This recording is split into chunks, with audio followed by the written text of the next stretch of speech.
There we go. There we go. Recording will start soon is what I got. Okay.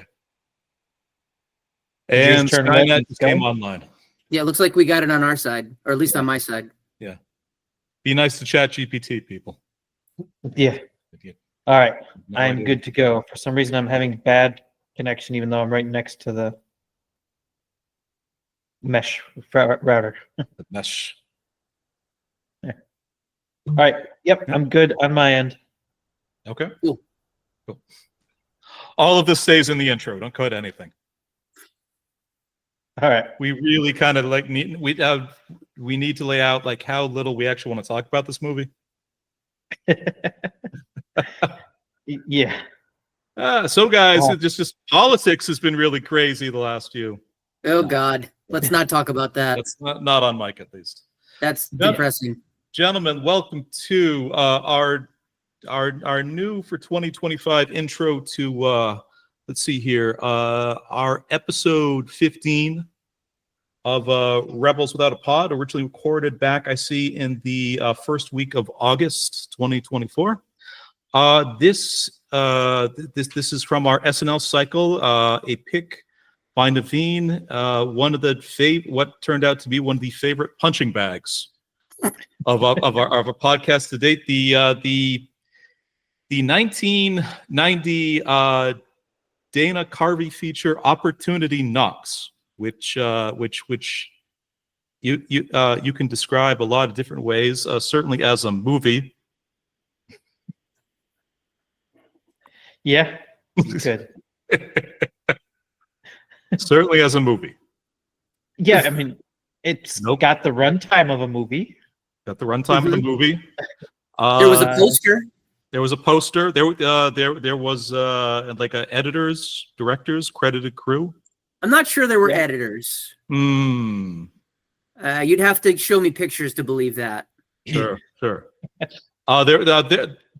There was a trailer, and I just remember just thinking back on this conversation. I searched high and low for another podcast that covered this movie to like any extent. And I believe I talked about this sort of like in the original episode, but the only thing I could find was a very brief conversation about Opportunity Knocks on the Blank Check podcast, where they discussed how insane the trailer actually was. I don't know if you guys have seen it, but one of the trailers of the movie is introduced by Dana Carvey playing the church lady. And over the course of the trailer, he gets like this shit kicked out of him by Dana Carvey's character from like the actual movie Opportunity Knocks. So there's a little kind of meta level to that. That tracks. Yeah, I think that makes sense. Andy, I don't believe you were. I do not think you were around for like this actual record. Am I remember correctly? I think that is correct, but we did end up briefly talking about it on, I think, the next one, because I think the one that we recorded after that might have been a one of those ones where you guys ask me questions, or Yeah, looking at the schedule, like the one that came right after this episode was like the kind of notorious two-hander where you and Eric like discussed me dying in a mega earthquake and then human centipedes at length. Yeah, that's right. Yeah, I think I was traveling or something for this record. Right.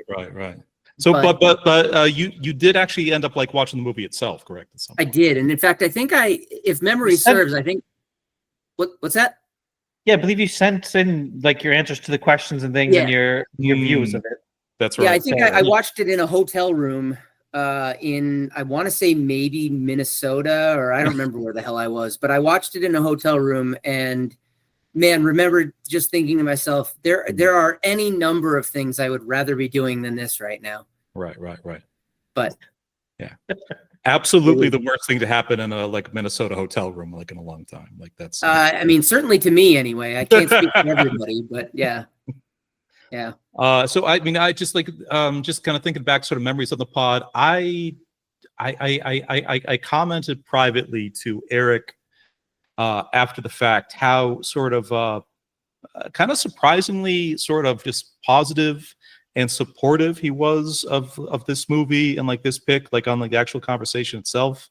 Because I remember he texted me like ahead of the record, and he was just like, honestly, I have no idea what to fucking say about this thing. So it is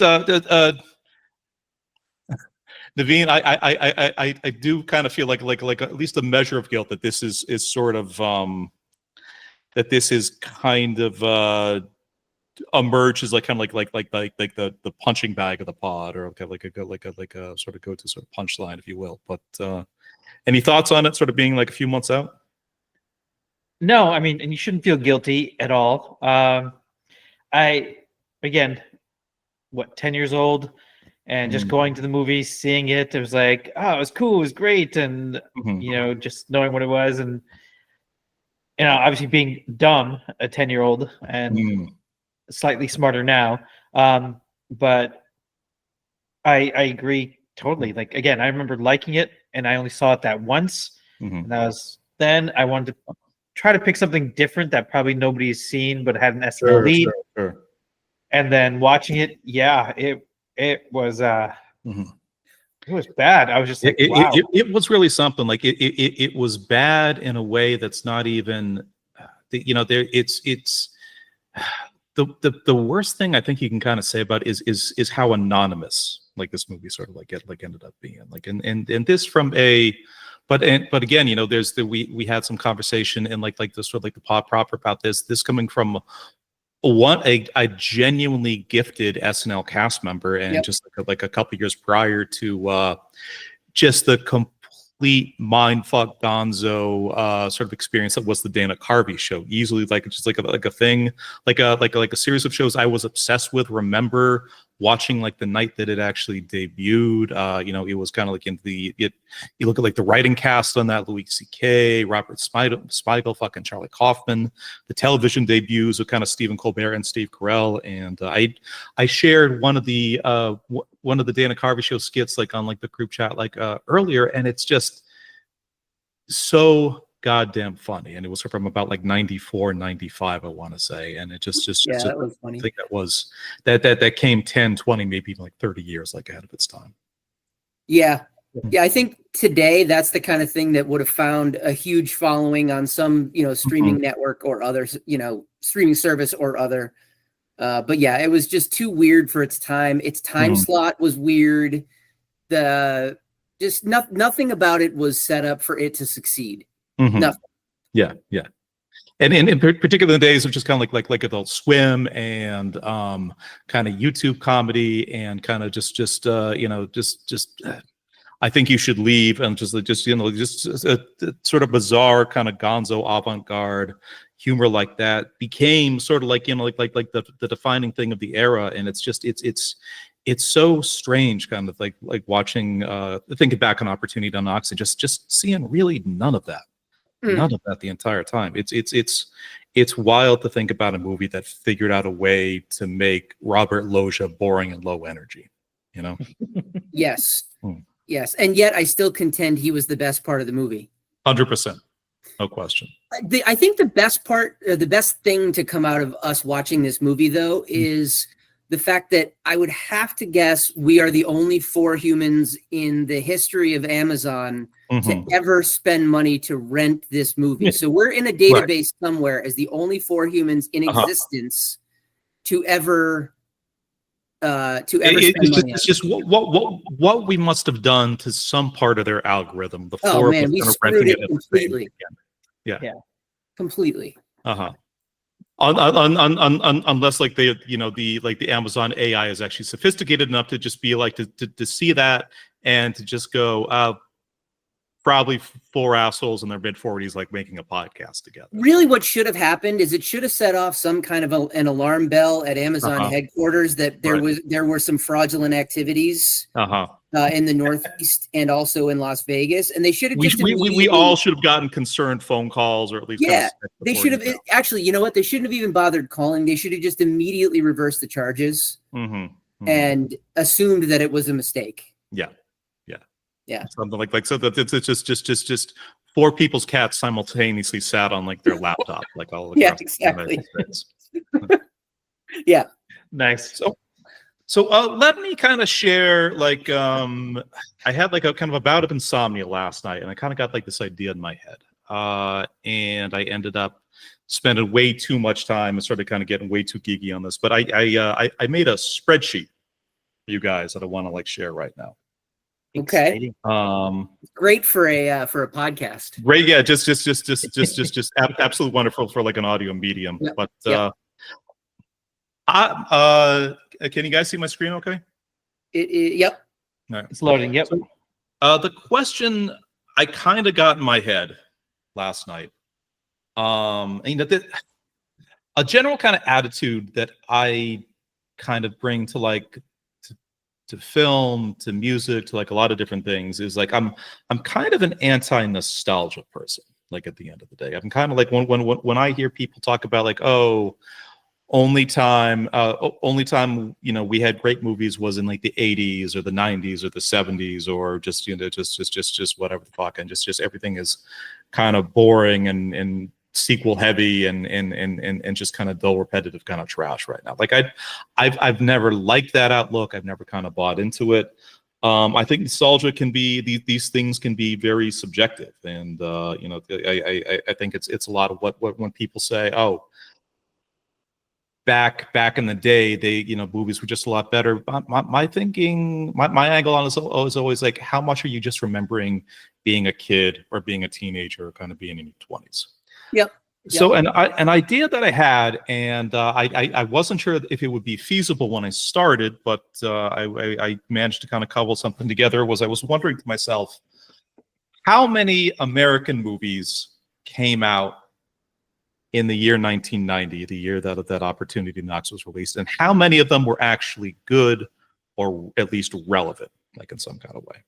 Okay. So it took a little kind of digging and sort of some kind of comp sci sort of finagling of kind of the HTML pages on kind of Wikipedia, but I was able to get a list of the 268 American movies that were released theatrically in from January 1st to December 31st, 1990. And then what I as an exercise to kind of like sort of figure out like a little bit to kind of put like a maybe bit more kind of quantification on like that question, I went through each movie on that list and I tagged them one of a few different ways. I first started out kind of going through the list. Which of these movies are sort of famously good or famously bad? Which are the ones that when you sort of look through, you kind of immediately kind of jump out and like, oh, this was award winning, or this is kind of like a cult movie that still people come back to, or like this is something people kind of really kind of truly love. And I took a couple passes through like the list of 268 films, and I got to about 29 movies that I thought you could kind of definitively say, oh, that was a really good film right there. So things like Back to the Future Part 3, Dick Tracy, Die Hard 2, Goodfellas, Ghost, Kindergarten Cop, Pretty Woman, the original Teenage Mutant Ninja Turtles, Tremors, the original, just the Two Jakes, the Chinatown sequel, the original Angelica Houston version, like The Witches, like things that are things at least subjective, but in my mind, this is a great movie. Like this is loved and kind of well remembered. Okay. Then I went back through and did the same thing with, and let me sort of mess with my spreadsheet like a little bit here, but I did the same thing with movies that are considered kind of categorically bad, like just real for sort of famous kind of genuine failures for whatever. And I came up with another 4 movies, Godfather Part 3 and Rocky V, kind of considered low points of the franchise, and kind of like movies that were so poor it kind of killed off sort of further audience interest in seeing those. Also like the famously bad kind of It adaptation that they made for network TV with Tim Curry, and Troll 2, which may not kind of be immediately recognizable to you guys, but is kind of like a famous it's kind of a notorious crazy bad B horror movie that has developed a bit of a kind of cult following. Which one was Rocky V again? Is that with Tommy Gunn? I haven't actually seen it. I think it's the one that ends with a street fight rather than like an actual like thing. Yeah. Like Pretty sure that's Tommy Gunn. Yeah. Mm-hmm. Yeah. Because Rocky IV was Dolph Lundgren. That's right. Sure. the best one of the bunch, in my opinion. Yeah. No, Rocky 4 was great. Yeah. I can't believe that Rocky 5 was 90. It's yeah. early. Yeah, that's crazy. So then I kind of went back from there, like, okay, the famously good, famously bad ones. And then I was just like, okay, sort of next layer of this. How about movies that I remember? How about movies that I've got more than the poster? I've either kind of seen when I was young or just had some kind of concept. Doesn't have to be sort of great or terrible. And I ended up sort of like, coming up like another sort of set of things that, like, I had at least kind of some context for stuff like Flatliners, Ernest Goes to Jail, DuckTales the movie, Space Invaders, Predator 2. Not fantastically kind of good or bad movies, but just like another set of, like, I've got some kind of understanding for what these things are. Then finally, I did like a fourth pass through it of movies that I don't really know anything about, but are sequels, are sequels to something. And there's another 23 movies there. Quite a bunch of sort of random stuff, mostly horror, like The Exorcist 3, Child's Play 2, the Deep Throat sequel is on there because we were like more open-minded as a country back then. Let's see, Delta Force 2. Yeah, Young Guns 2, things that, like, movies I don't know anything about, but are attached to a franchise I have at least kind of some sort of awareness of. So again, I could say. I can say never seen that one specifically, but got the gist, kind of understand where it's kind of coming from. So I labeled all of those, and then everything else. What's that, Nadine? What's that? I was wondering, did Troll 2 and Troll 3 come out in 1990? Yes, there's some very bizarre. I verified that. There's some really weird story behind that. I don't have off the dome, but. That's Troll impressive. 2 might be like an interesting one to kind of touch on the pod. Maybe when we do our B movie cycle. Yeah. Anyway, so that's all kind of like a roundabout way of kind of getting to the thing I kind of want to build towards. Like out of those 268 movies from 1990. What percentage of them could you say, like, this is either kind of famously good or bad, or was a sequel, or I kind of personally had some kind of context for it? And what was kind of like a really interesting kind of number to kind of come up with is you look at like the famously good, that was only about 10% of the movies that came out that year. Famously bad, only about 1.5%. And then remembered and sequels, that gives you like another 15% there.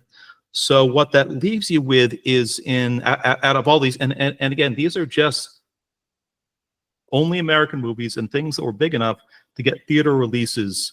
75% of like the rest of this list are movies I just have kind of no idea what about kind of whatsoever, including including the conversation of the day, including like Opportunity Knocks.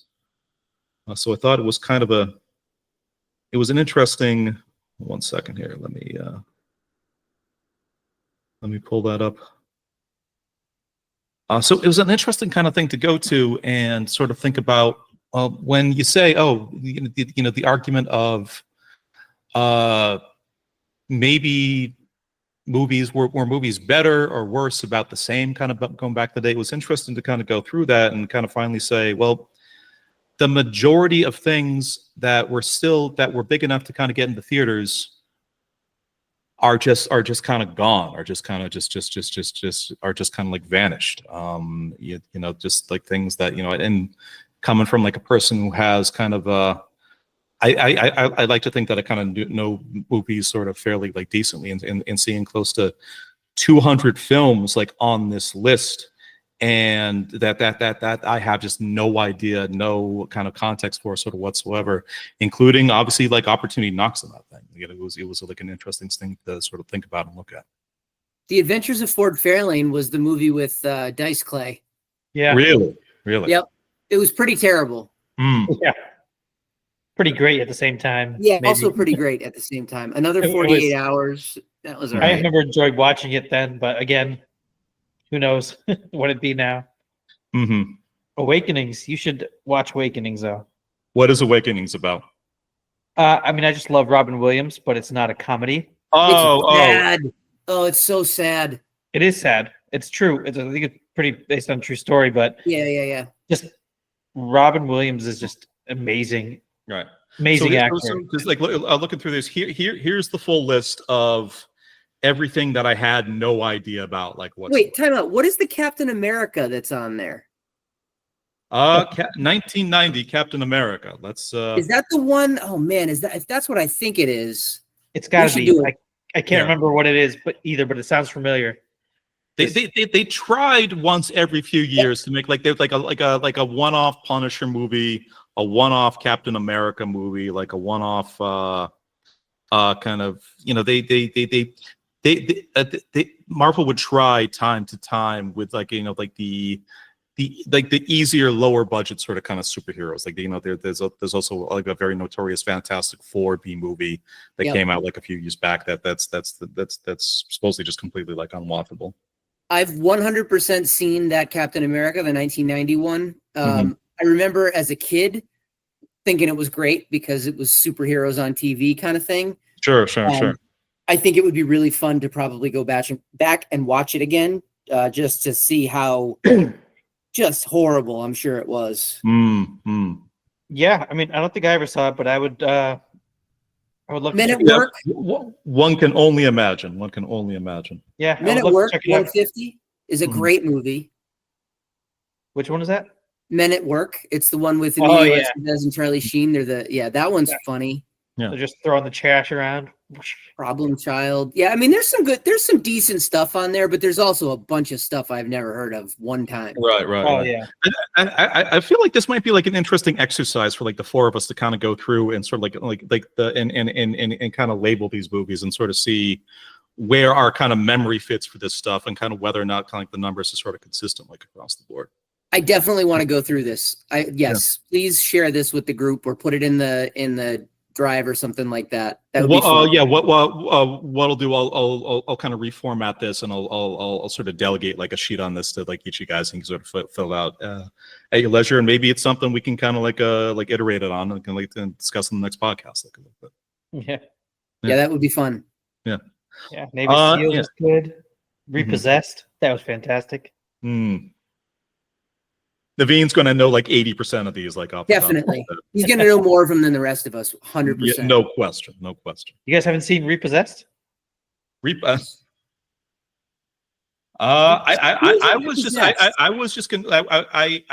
read it as Repossessed, but I was also kind of wondering if it was the sequel to Possessed. It's that would be that's Possessed 2. TOO. It's Leslie Nielsen, another comedy, and it's a spoof on The Exorcist. Oh, seriously? Oh, I totally saw that. Yes. Really? Yeah. Yes. How have I not heard of this? That sounds amazing. I don't know. That's why I'm like, why is my the only one who's seen that? Okay. What is Shrek? SHRECK? You tell me, buddy. You tell me. Oh man, I gotta look that one up. Okay. Yeah, I don't know what that is. All right. Shrimp on the Barbie. I never saw that, but it just sounds fun. So there we go. Opportunity knocks again, trying to kind of spin straw into gold here with like the film. Yeah. This might be like an interesting conversation. I'm definitely kind of I think so. Yeah. I would love to go through this exercise. I think it would be fun to do this exercise like for every year. Wow, that would take a while, but yeah. Don't you have 2 jobs? Yeah, but you don't sleep, so you've got time. you don't sleep, and you've got 0 jobs right now. So. That's I'm primed for it. Well, we'll have to think about this one like a little bit. Maybe a good cycle later on is the forgotten classics of 1990. Yes, honing on this year. Opportunity Knocks was sort of a big miss, but Valkenvania coming out like the following year was one of the most exciting things I still think we did in the pod. So there you go. Yeah, could be like our unique niche. Like how many other podcasts out there have recorded episodes on Vincent and Theo or Welcome Home, Roxy Carmichael?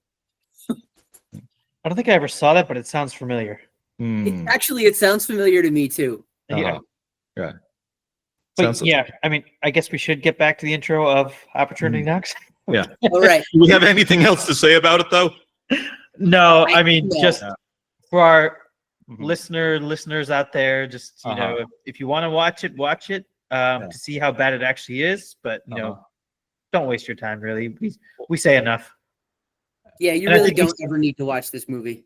We say it enough in also multiple episodes. It just kind of comes back and it's like, but yeah, I mean, Well, you know, for our listeners, you could watch Opportunity to Knox if you were kind of really interested to kind of just to further fuck up like the Amazon algorithm, kind of stick to the man a little bit, or Yeah, you fuck could Bezos.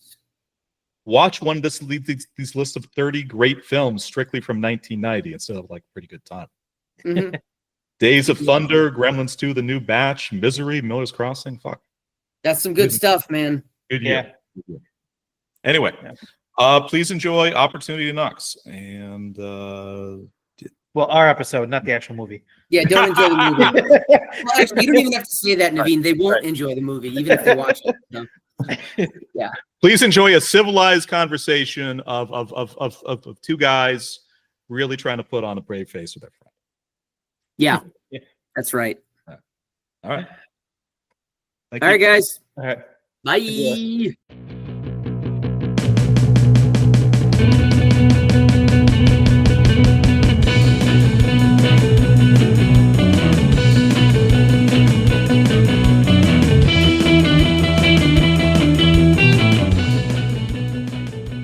Welcome to episode 15 of Rebels Without a Pod, the show that dares ask the question, wait, Church Lady wasn't in this? I am... I don't know why not. Johnny- Lady should have been there. Yeah. There's no excuses. No excuses. I am Johnny Vegas, the voice of reason, joined by Lobot Chada on the ones and zeros. Returning to the show after a long, painful hiatus. Ladies and gentlemen, the fifth little zombie, the Tao of Dow Street, Bacon, Egg, and Chizu, the laddie of the lake. I love it when you call him Medium Papa. Iceback Eric is back on the show, ladies and gentlemen. Woo! Yay! Thank you, thank you. Yeah. What an introduction! Yeah. I really have nothing to follow with that, so I'm spent. Yeah. I could keep going, and I wish I had more because I would. But Honestly, I any don't, praise you so- have for me, I'll take it. Okay. Right there, right there. Well, if you want to hear kind of more praise, I suggest listen to the previous two records where we talk just very, very kindly on the What? top of the topic. Really? Yes. Yeah. Really? Wow. Said nothing- What happened? Said nothing but nice things, and Thought I it- died or except for the fact something? that- Or... Jesus. There we go. It's one of those role reversal things. Okay. You know, most people talk crap behind your back. He Yeah, talks yeah. good behind your back. You guys weren't like ironically like talking nice about me. Great guy. Really, really not an asshole. Well, you'll When I ever have get to listen around, to like the pods to I mean, figure out whether sorry. it was like authentically meant. Right. You mean tonight when I go and listen to the previous podcast right after this podcast? You got a long drive to the Cape. The Cape, yeah. Let's go- On your way to the Cape? Yeah. Yeah. I Okay. you know, I don't want to expose the people in the car. Just saying. That's I don't fair. know how they react, so Mhm. they might be embarrassed by how cool their husband/father is. So Yes, that Is to that what I understand about really? fatherhood, Yeah. that's a no common Yeah. experience. For today's episode, we'll be starting our SNL Leads cycle. It was a discussion of the 1990 Dana Carvey comedy Opportunity Knocks, picked by Naveen. But first, gentlemen, how are things? Any announcements, corrections, coercion? What have you been watching and playing? Tell me about your lives. I just want to say, by the way, before we get into it, how beautiful Naveen looks right now. He is like freshly shaven. Yeah. You pull it off really well. I could Ah, never right. do it. I have a weird shaped head, so Thanks. Yeah. just good for you, man. Thanks. Big day tomorrow. Big day Yeah. tomorrow. Yeah. Yeah. Nice. You are getting married, if memory serves. Yeah, tomorrow getting married for the First time. Wait, oh, what? Really? Yeah, no, yes, yeah. Oh, wow. Oh, okay. Okay, so yeah, see, that's the ultimate compliment then. Yeah, I guess You're so. ready to go. Right. Yeah. Yeah. Thank you, He's sir. shaved. He's put on like the red T-shirt. He is just just get that man to a church. Damn. Wow. What are you doing on this podcast? Should you be preparing for a wedding? He has priorities, is what he's doing. It's fair. It's fair. Yeah, I'll take these priorities. It means a lot to me. Yeah, I mean, but at the same time, we just went immediate family. You know, my brothers, her sister, her parents, and that was it. So we did it really small, and then the plan is to hopefully in a year or two or so have a nice reception where we don't have to pay wedding fee prices and get everybody. Gotcha. You know, just the biggest thing is keeping costs down because we don't have that kind of money. Yeah. It's also that you mentioned you want to be able to put like a little bit into like actually doing something proper for the honeymoon. So it's remind me, you guys are taking a cruise or? Yeah. So we'll be 2 weeks in Hawaii. So we're gonna go in early and spend a few days in Honolulu, and then we take a week-long cruise, which is the only cruise line that has it there. Norwegian, not a sponsor or anything, but takes you to about 3 or 4 different islands. So we get to kind of island hop in the Hawaii and see different islands. Oh, sweet! That's the best. Yeah. I've gone to Hawaii a few times. Actually, I did same thing as you. I got married downtown. It was super awkward. It just went, they just, read you like whatever it is, like not your rights. I was like, they're reading you your rights. They kind of sit there and they officiated and they say, oh, do you have some nice words to say, like you guys are getting married, blah blah blah blah. And me and my wife look at each other. We're like, no, we're just kind of here to sign the paperwork. So if we're good to go. And then the guy's like, this is really weird. This is not what I'm used to. And I'm like, yeah, this is not really our wedding. So we didn't really plan for this. And then like a year later, we just spent the whole year planning and saving up and stuff. And then we went to Hawaii. And then, we did the same thing. We got married in Oahu and then stayed in Maui for like a while, and then Big Island. Nice. It's awesome. It's a good place. Naveen, is this going to be your first time in Hawaii? Yes, it is. Just paradise on earth. You really have to. I mean, the only complaint I've heard from people is just that it's more expensive than anywhere else, but that's expected being an island. But otherwise, sure. Everybody's like, I want to go back. It's a place I could go every year anyway. Seriously, if it was only closer to here, I mean. Just Elysian weather, really good food, just like the hiking and the nature and the ocean side. Just everything is really chilled out. Yeah, you should have a good time. Yeah, we've got a few excursions for at least one of the national parks there, and check out a volcano and stuff. Cool. Very cool. Just mazel tov. Absolute congratulations. Thank you. Yeah, congrats. Thanks. Cool. All right, Papa, how are you doing? How's the jet lag coming? Hey, I'm back. Jet lag left me yesterday. I don't know why it took me a week. Going there, I had zero jet lag. I was the only one that was like... Going east is complete hell. You know what it is? We took a different route this time. And so we ended up going JFK, staying there. Our flight was delayed until 2 in the morning. Jeez. And then flew out, and then it took like 14 hours, give or take, to get to Tokyo. Because it was 2 in the morning in East Coast, I fell asleep right away, slept my 7 hours, and I kind of woke up, when it was morning in Japan, pretty much. So like I was already acclimated. I was ready to go. My family not so much. It's right back on the clock, because the flight out. Oh yeah, yeah. So it was fun. I got to spend a little time with the in-laws, like my family slept and stuff like that, and went out, did some walks. Got used to being back in Japan again. I caught the tail end of rainy season, so the first week or so, I actually stayed in quite a bit. I was catching up on work, but it was also just it's one of those things where you go outside, it's really hot and humid, you feel kind of gross, and then you're like, oh, it's getting kind of dark out. And then just like torrential rain showers for like hours. Yeah. So I mean, that was my first week or two in Japan as well. So exact same kind of thing. And I was pivoted from that to really hot and humid and sunny all the time. And you step outside and you feel like you're in the middle of like a baguette oven. It's like really, really kind of good for making not the most fun for walking around. Yeah. So it was awesome. I think the only thing that shocked me was so for this trip I did about 2 weeks in Nara, right outside of Osaka, and then I spent a few days in Tokyo, and I haven't been to Tokyo in I think 6 or 7 years. It's been that long. Yeah. Oh my God, I can't believe how much it changed. I mean, the thing that I think caught me off guard firsthand was how many tourists were there. I was looking up the numbers, and it said this year was a record-breaking year for tourists in Japan.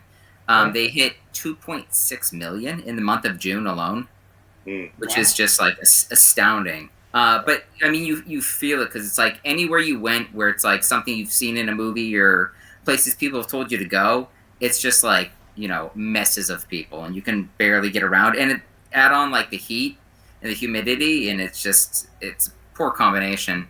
I think also to any place that we wanted to go shopping or places we wanted to check out, because when the kids went last time, they were like little, so they don't remember any of this. So we're like, we got to hit up, like, we'll go to like Shibuya and walk around and go to like the the giant crossing and the very famous Shibuya Scramble that you see in the movies. Yeah, like, Shibuya Scramble. You've seen tons of Japanese movies. Iconic kind of sites in the city.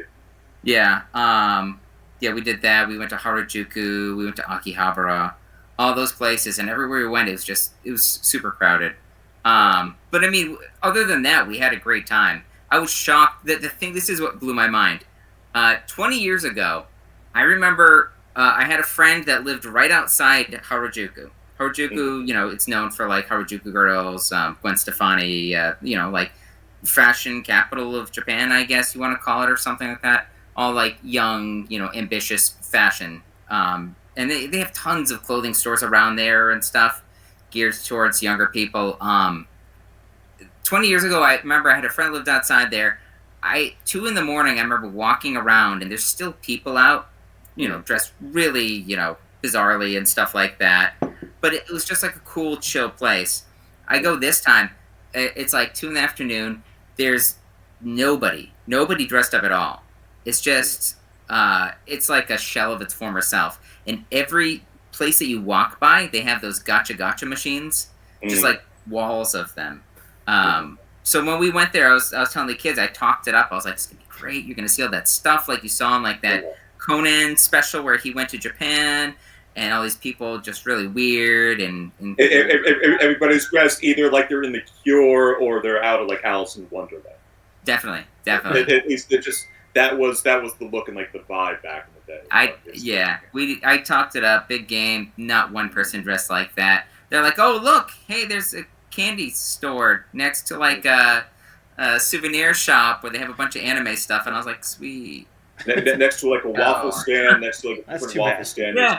Oh my God. My wife, she goes, hey, look, there's that place that they've had on like YouTube and stuff like that.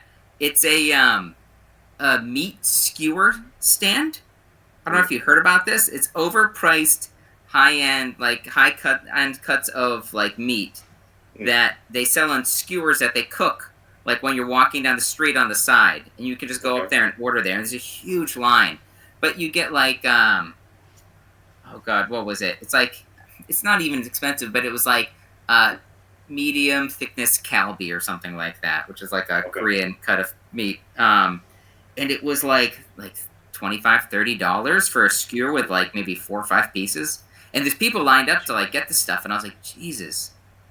Is this the kind of thing just because it was like it has like a YouTube or like TikTok following? Yeah, no, that's what it is. People have seen it online, and so it still exists, which I can't explain, but I mean, with its current exchange rate in Japan, they're totally taking advantage of it, which is I mean, the mass of tourists that you're seeing in Japan now, that's a combination of 2 different things. It's a combination of the exchange rate between like the U.S. dollar and the yen being just absurdly good is kind of driving like a lot of that.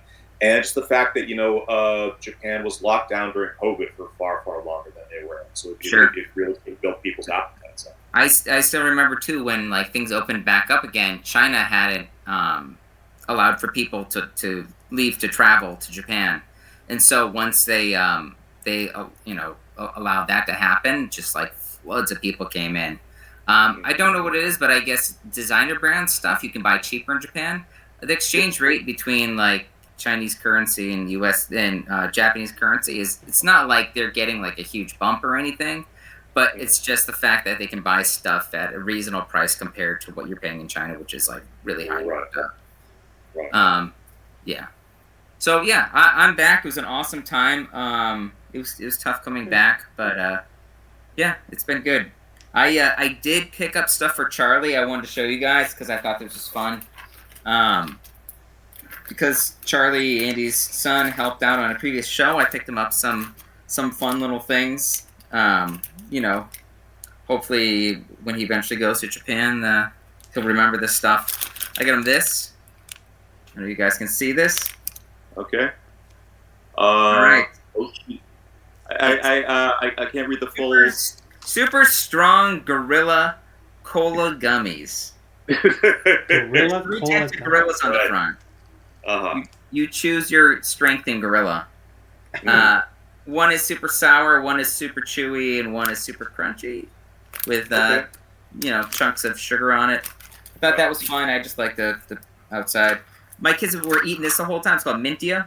It's breath mints, sure. but they're fruit. They have a bunch of fruit flavors. Pretty good.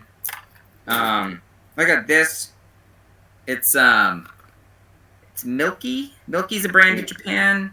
There's Pero-Pero-chan on the front. It's like the smiling girl. What? This Wasn't she the character from that show Milk-chan back in the day, or was that somebody just very similar? I don't know. Sure, why not? I'll go with that. Milk-chan is what I read about. Milk-chan. So this is called Milky Chocolate. It's soda flavored filling with Pop Rocks inside. Nice. Hence the like glittery. I don't know if you see the sheen, the glittery outside. Not quite. It's fun. And then I got these. I've seen this in the States too. I don't know if you've seen them. It's candy that you make, but it resembles actual like food. It doesn't taste like it necessarily, but it's just fun to make. Neat. Let's see. Sushi. Naoko actually bought for because I had sent her some like photos of our buddy Chris. His kid is apparently really into sushi and kind of making stuff. And Naoko was extremely charmed by like photos I sent to her. So she actually, we're bringing this back to the States for Emma when I get back there. And it's kind of like a kids make your own kind of home sushi kit. Oh, cool. It's just kind of two plastic pieces where they're kind of molds that you sort of put the rice in, and then you lay out like fish on top. But then there's something that you do, like you kind of pull the two pieces of the mold apart and you kind of flip them over, and it actually resembles like an actual sort of genuine, kind of old school, kind of hand carved wood sushi platter. So that's really cool. Yeah. So just for like our people on our Patreon, if you want to get this Japanese snack box. We'll be selling these at a markup of $45 a box, and you'll get everything that we discussed today. So, if you've ever been disappointed in your American candy's lack of either Pop Rocks or Gorillas, man, we have a product for you. I mean, all three of these kind of gummies, it's mostly texture, but they all taste 100% like Gorilla. Okay. It's straight up Gorilla meat. So. Oh, I haven't had Gorilla before. I'd like to try it. Right. Pretty chewy. Just just shout out Harambe. Yeah. Watching us from heaven. Harambe. I feel like I shouldn't get that, but I sort of get that. Nice. I'll put something on the group text after. Yeah. Sure. Yeah. Sweet. Cool. I appreciate all that. So why don't we kind of jump into like the movie from here?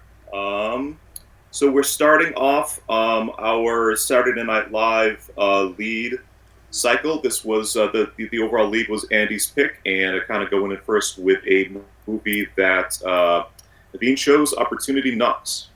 All right. Let me just kind of see my notes here. Synopsis in brief. Robert Loggia is not mad. He's just disappointed. He's also mad.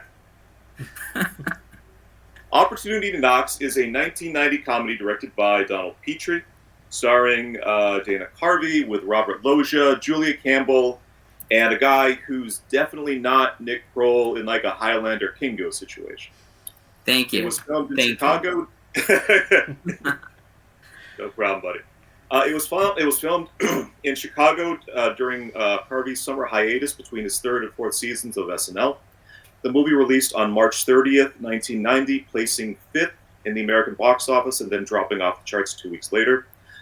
March 30th, 1990, little digression here, bonus points if you can name the movie that debuted to #1 in the country that week. This is an extremely important film particularly to kind of guys our age, which either you kind of know. I think I saw something online about this. It's Ninja Turtles, right? Yep. Yeah. Okay. I meant to fact check this one. I saw like there was like a newspaper article online, which I was shocked that mentioned that in there, and I was like, that can't be true. But I guess it's a thing. That's crazy. Yeah, same weekend. Wow. All right. Opportunity Knocks was not a financial success, falling short of its $13 million budget, nor was it a critical one, only having currently a 11% positive score on Rotten Tomatoes. Today, the film is perhaps best remembered for its meta teaser trailer, where the SNL church lady interrupts the trailer to complain about Hollywood moral failings before getting beaten up by Dana Carvey playing himself. The film that was a huge cock tease, by the way. I watched that. 50% of the trailer. I watched that prior to the movie because I was like, "What's the movie about?" And so I was like, "Oh, I get it. It's gonna be kind of like it's just gonna be all impressions. That's all it's gonna be. He's gonna be doing all his, reprise all his characters from SNL." Mm-hmm. Not actually the case. So I say kind of best remembered. I dug around on Apple Podcasts trying to find any episode of like anything where they actually like discuss this movie at all, and all I could find is the last 3 minutes on a episode of a Blank Check on a different movie. They talk about sort of like the box office for like the way I'm blanking on what the episode itself was about, but they spent a few minutes kind of talking about the box office, going through what the top 10 was for like the weekend. They touch on Opportunity Knocks for just a couple minutes. The only thing anybody on the show knew about the movie off the top of their heads was it had this kind of crazy trailer that had like the church lady in the back half, even though she's not actually in the movie. And I thought it was kind of funny. Like the closest thing that they compared it to was in the 90s. Robert Englund did a Phantom of the Opera movie, and the movie was promoted by putting Freddy Krueger on the movie poster going, "This is a pretty good movie, bitch," or like something like that. Even though it's just Freddy does not appear in this Phantom of the Opera, had nothing to do with it whatsoever. Is he holding the mask in his hand, by the way? And he's like, "Huzzah! It's me." That'd be awesome if he was. They had a joke I love so much on Blank Check. They're like, "Man, Freddy Krueger, he's not a very good pitch man." Then they were just like, "Pitch man? He's more of a bitch, man."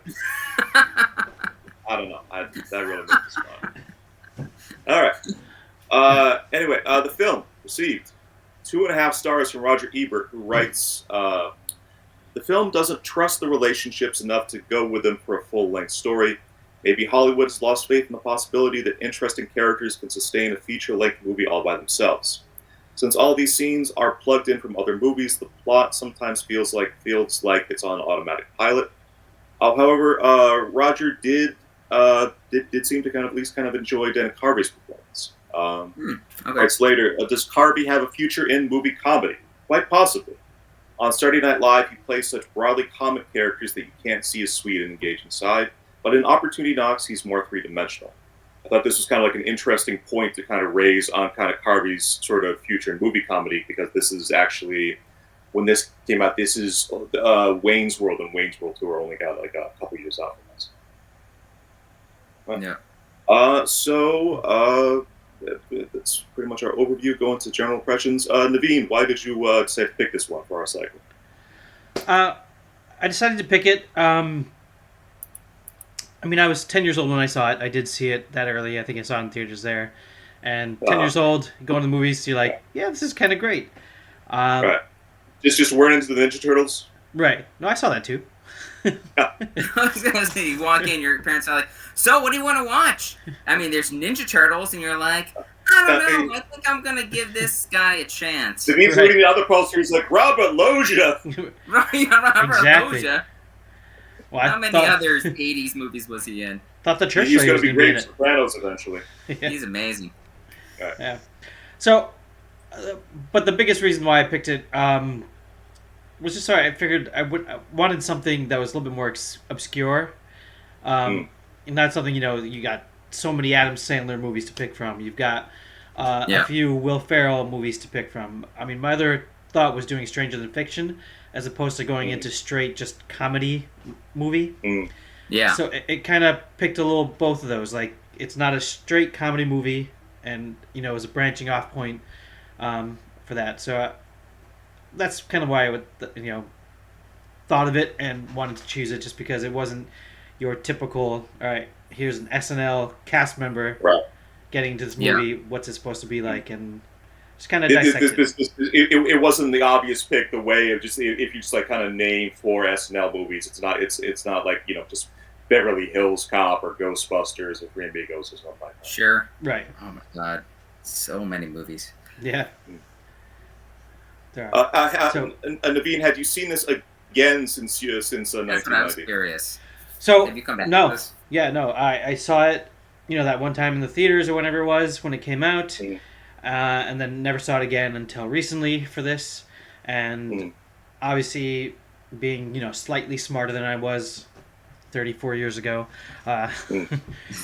obviously there was all these plot holes and just the cycling of it. Just even like Ebert mentioned, like character development was not really there. The storyline wasn't really there, and it's like, all right, this doesn't really work. And then some of the questions that I came up with that we'll answer later, kind of like this, it just seemed like it was trying to take SNL Dana Carvey and put it into a movie, but have a plot to it. It's just like skit after skit after skit. Yeah. All right. For these questions we got coming up, since like I mentioned, Andy is out sick today, but he did take the time to kind of write in some answers. So how about I lead with kind of his general impressions? Andy said that I wanted to like this movie, but overall it was a miss for me. I just don't think Dana Carvey had what it takes to be a leading man. I found his character to be pretty unlikable and not really deserving of a redemption. Oof. Yeah. I would have to agree with that. Yeah. Eric, how about you? What'd you think? What did I think? So honestly, I think it was a fine movie. I'm not saying it's the kind of movie that I prefer to watch, but I don't think anything about it really stood out to me. I also think that they really didn't take advantage of what Dana Carvey had to offer.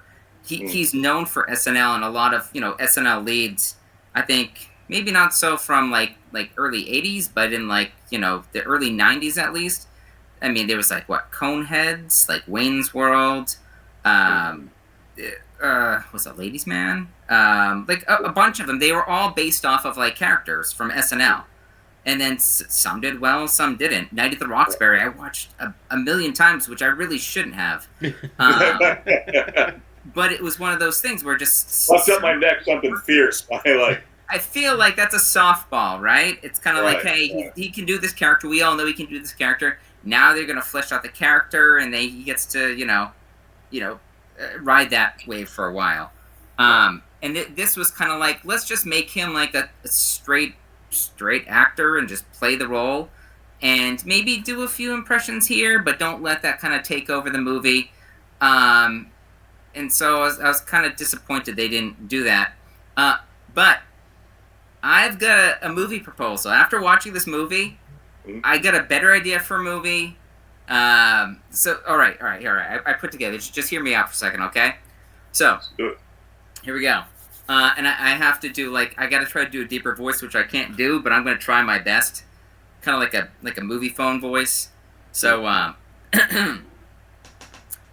Harold is an older black gentleman down on his luck with the ladies at the retirement home, who decides to give blood at his local hospital just to feel alive again, still hoping for that one last chance for this player to get him some sweet, sweet booty hole.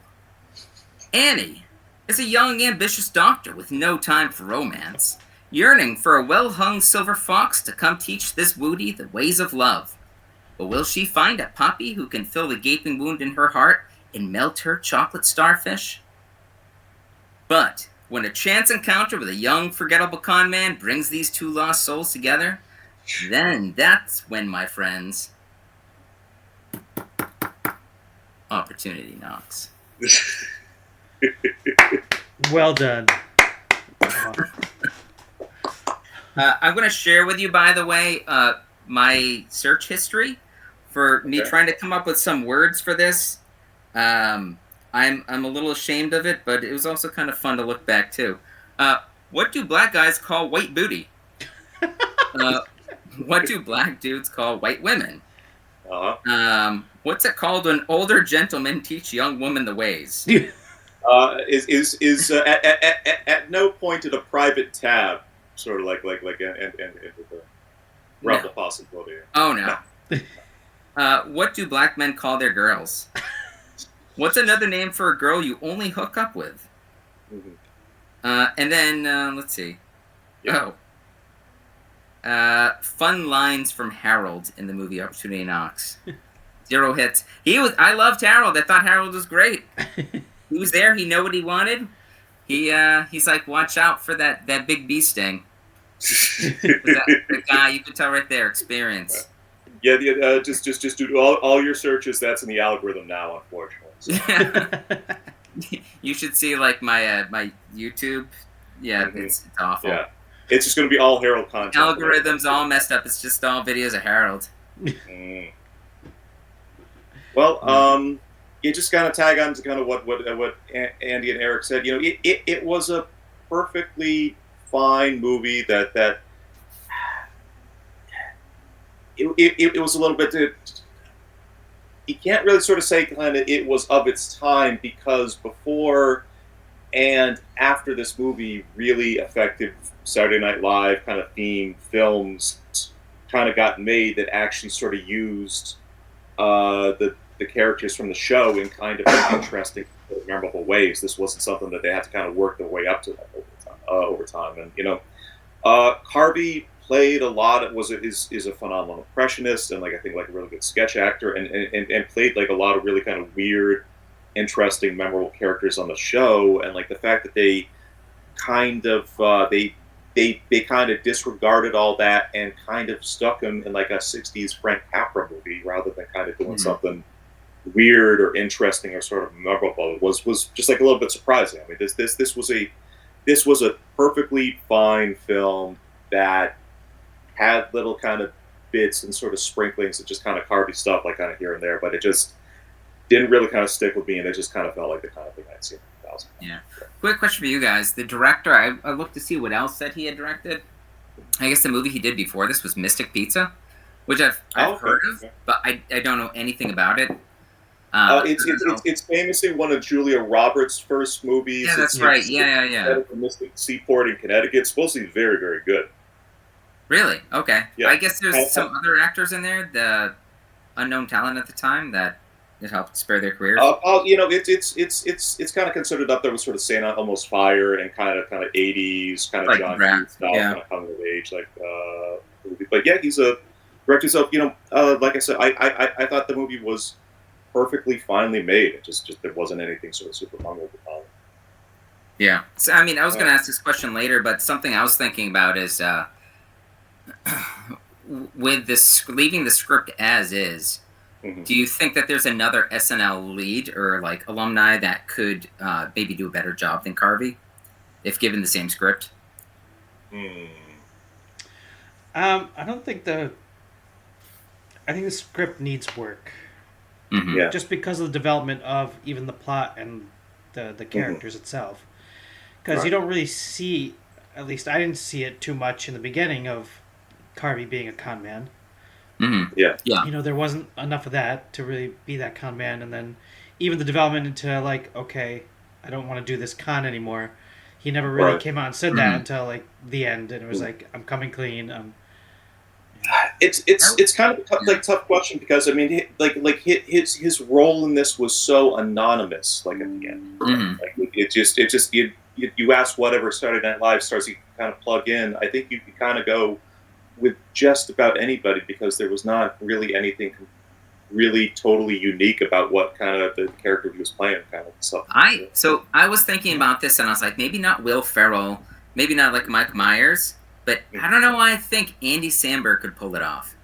If he was allowed to ad lib a little, he's just got that unique kind of goofy personality, and you give him a little wiggle room. I think he might be able to do something with it. It would change the whole vibe of the film itself, but I don't know. I don't know if it would save it necessarily. It's not like Hot Rod or anything like that, but I think you might be able to salvage it somewhat. Well, that's kind of a good jumping off to like the next question here. So, DeVito, coming off the fame of SNL, was a dramedy type role a good jump into the acting world for Carvey? Andy said that he was probably trying to differentiate himself from the other SNL cast members that jump right into comedy. But ultimately, comedy is what we want to see from SNL cast members, at least at first. That said, I didn't even find the funny parts to be particularly humorous. Dana Carvey's strengths are doing impressions and playing wacky characters. He didn't really do either in this movie, which is essentially the I think kind of the same thing that like all four of us were saying. Okay. Yeah. What's that? Take Go this? No, go ahead. Yeah, you want me to do it? All right, I'll start us off. Yeah. So I mean, something to keep in mind, which I didn't realize, this wasn't his first acting role, but I guess it was his first leading role. I think I was looking at like other SNL like cast members and the first movies they did or early movies they did. A lot of them are not usually the leads. They're usually like a supporting character, or there's more than one main character. So the focus isn't just on them, and it's a movie about them, or it's like, like an Adam Sandler movie, for example. Movies like the first movie Adam Sandler did, I think it was called like Going Overboard. It's one of those weird. He was actually a writer for the movie, and it was like breaking the fourth wall kind of thing, making fun of the characters and stuff while the movie plays out, which was like a dud. It was awful. But like for Dana Carvey, for example, it's like I was like, if he did Wayne's World first, and then people knew him as Garth, because that's how I kind of knew him at that age, at like 10, 11. I wasn't really watching SNL. So I was just like, I don't know who he is. And then I saw, Wayne's World, I saw Garth, and I was like, oh, Garth's just like fun, lovable guy. And, I like him because he's kind of like an introvert and does his own thing.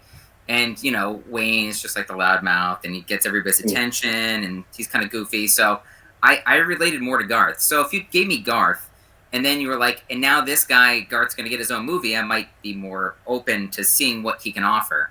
But, I mean, I think in terms of a dramedy, I think it was a good jumping off point. I think it was fair. I just think that, other than doing like his George W. impression, he didn't really reprise any of the characters he's known for.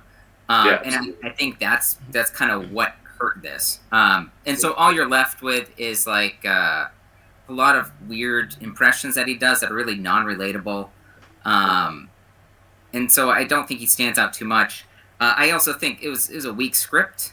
So that doesn't help anything either. Like Wayne's World, a lot of those movies where SNL casts are involved, they get a lot of freedom to do like ad-libbing or work on the scripts. I mean, and you get the sense for like this particular movie, they were very heavily scripted, and there's almost no improvising. There's almost no just like pointing the camera at them. It's just kind of being like, yeah, go make something. Sure, but I mean, like movie like Shrek, where Mike Myers does the voice of Shrek. It's all scripted. He has no input into that at all. Or Eddie Murphy's in that as well. They just got to read the lines, but it works really well because it had strong writing. I didn't remember this, but Do you know the movie Clean Slate? So you guys probably saw it. I was actually going to read sort of like the remaining kind of sort of movies that Dana Dana Carvey led in. So these are all the other kind of like above the title roles that he had. So there's this 1990, and then we have Wayne's World and Wayne's World 2, which came out. I didn't realize pretty much back to back. That was like 92 and 93.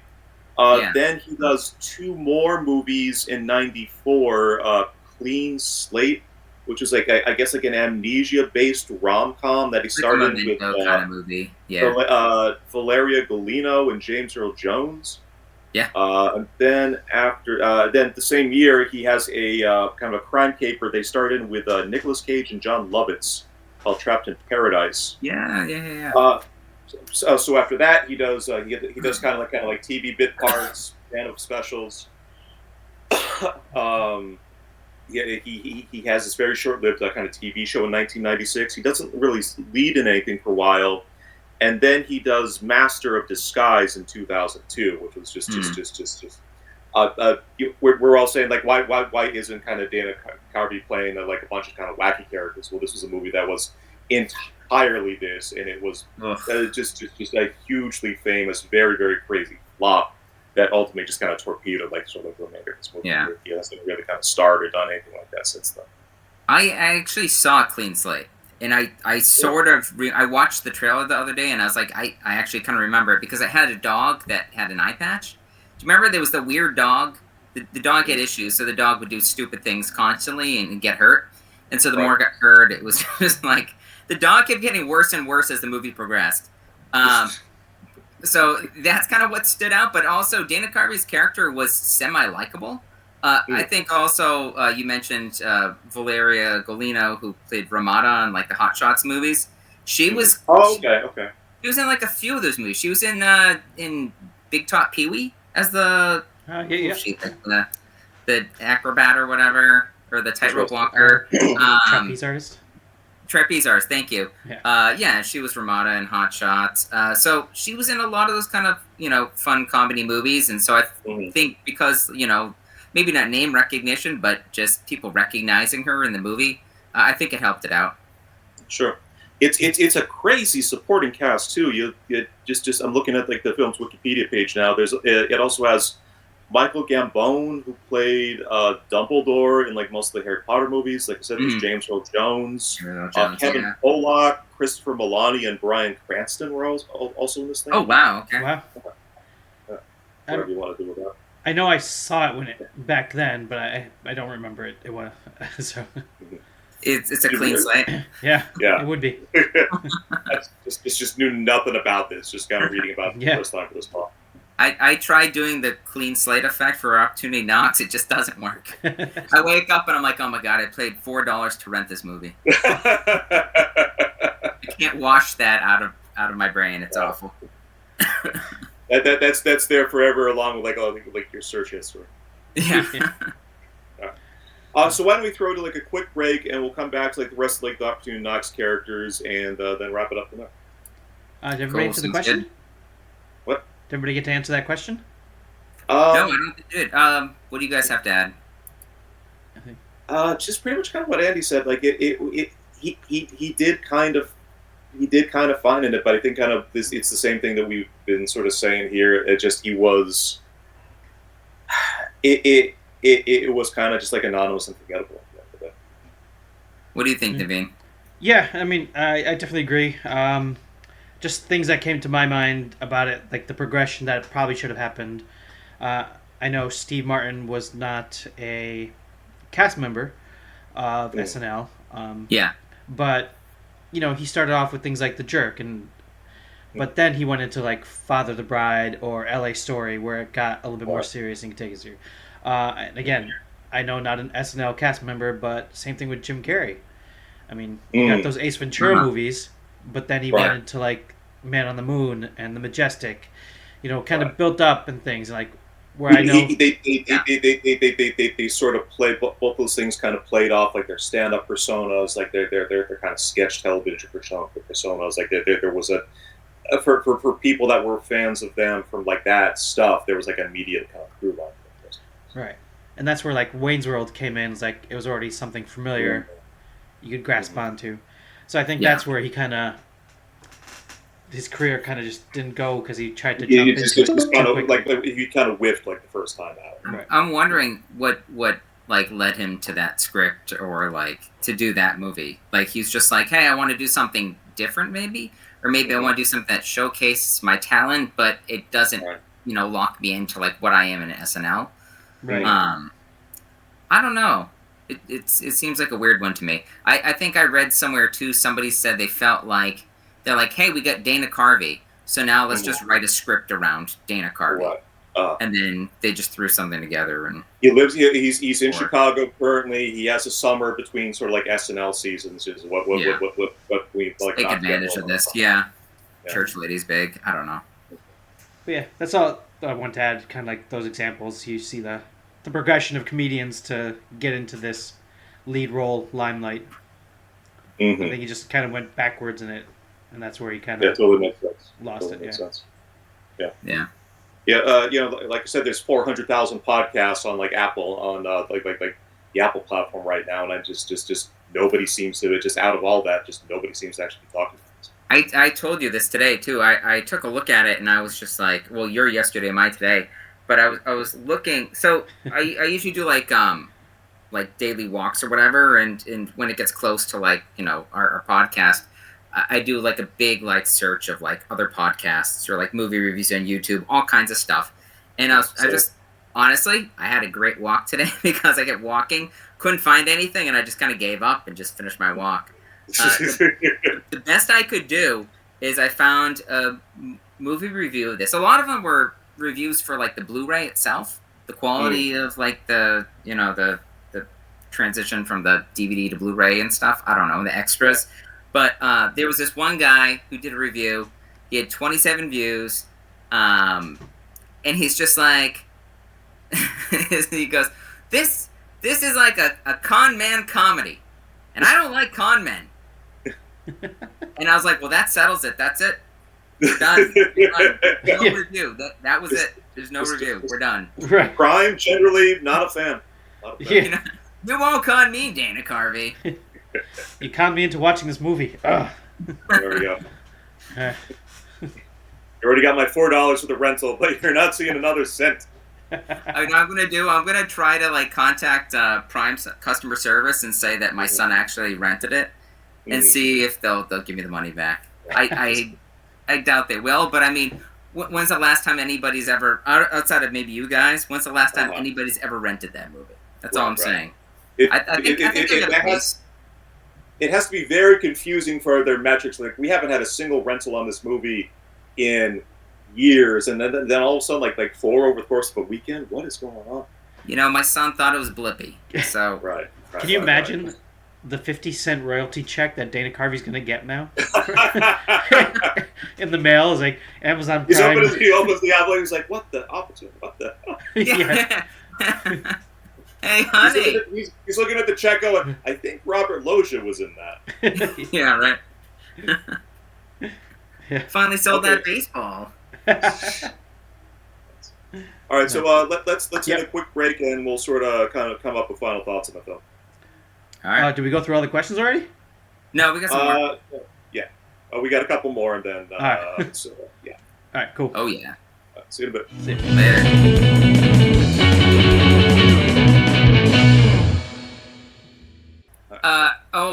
Look who's joined us. Oh no, wait, it's just me. It's Robert Loggia. Hey, Jonathan, come into my office. Check this out. It's my prize baseball that I caught at the game in 1973. He's like, it's my most prized possession. But you know what? You're like a son to me. Take the baseball. Okay. And he's like, I'm actually a con man, and I was going through your daughter to get your money. Sorry. He's like, all right, keep the baseball. That's cool with me. All right, later, Jonathan.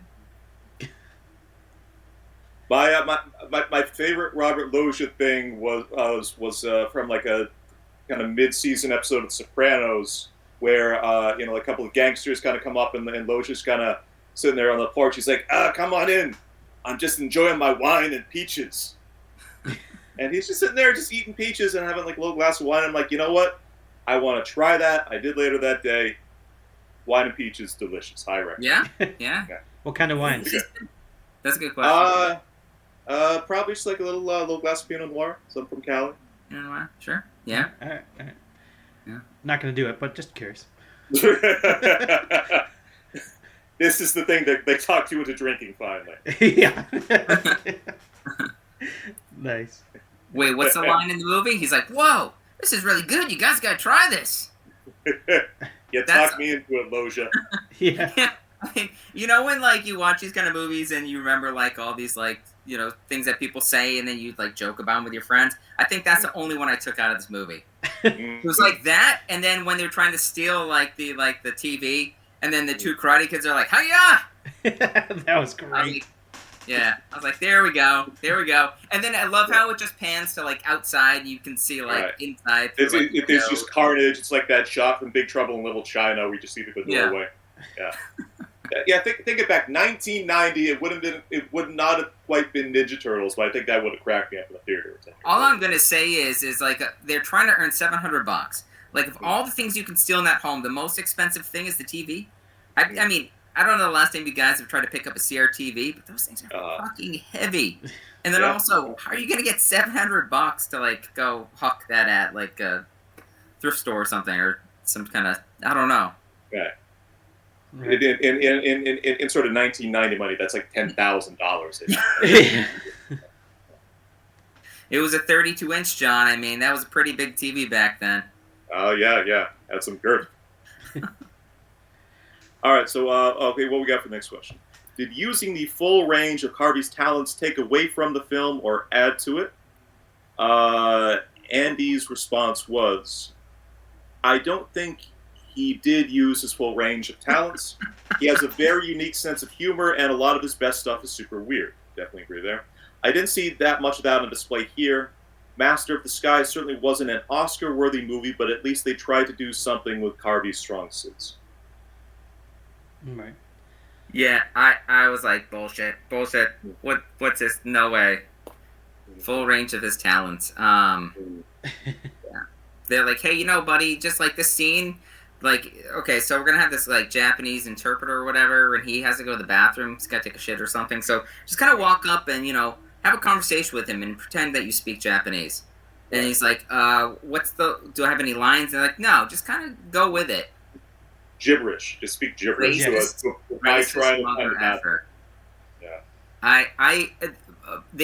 is the one thing I questioned, which I'm a shitty human being, but I questioned. I was like, was that a real Japanese actor? The actor's name off the top of my head was Gene Honda. I didn't look into it further. Yeah, his last name was Japanese, so I'm like, I don't know. His Japanese is laughable.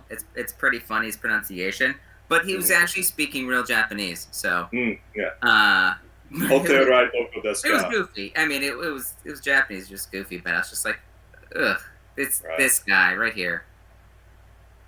I don't know. For me, watching this movie, like there's two mid-90s things that I think are my favorite kind of out of Carvey's career. He had a stand-up special called Critics' Choice in 1995. That's the one with kind of Chop and Broccoli, like all that other stuff. I kind of watched like bits on that YouTube. It's still like pretty funny. But the thing I had completely forgotten about was the Dana Carvey show, that very short-lived thing that he had like in '96. I posted a couple clips from it like in the group chat, but that show I remember seeing when it premiered back in the day and thinking it was insane, thinking it was great, thinking it was extremely funny, but thinking it was also just completely nuts. And like it was like a network show that directly followed like Home Improvement. It was, and like Jesus Christ. You look at the lineup. Like that show was the TV acting debut of both Steve Carell and Stephen Colbert. Yeah. You look at like the writing staff on it. There was Louis C.K., John Glazer, Dino Stamatopoulos, Charlie fucking Kaufman. Like actually wrote for that show. Robert Spiegel. Yeah. That show was actually also where the Ambiguously Gay Duo cartoon actually premiered. It wasn't on SNL. It was on the Dana Carvey show. Really? Wow. the sketch that I shared with you guys of Carvey doing his Clinton impression, opening up his shirt to show that he's had kind of like mammary glands installed, and then he breastfeeds a baby, some puppies, and a kitten, and then stands up and turn around to show that he's had like a hen's ass surgically implanted so he can kind of so he can hatch eggs. Definitely ambitious. That was the first sketch of the premiere of the show. Again, let in right from fucking Home Improvement. I remember seeing that at the time. It was nuts. Just looked into it like a bit more. Louis C.K. actually wrote that show, and he said like later, he's like, I love that sketch. I thought it was really, really funny. I told him repeatedly, we cannot lead with this being like the first sketch that we do in like the first episode of the show.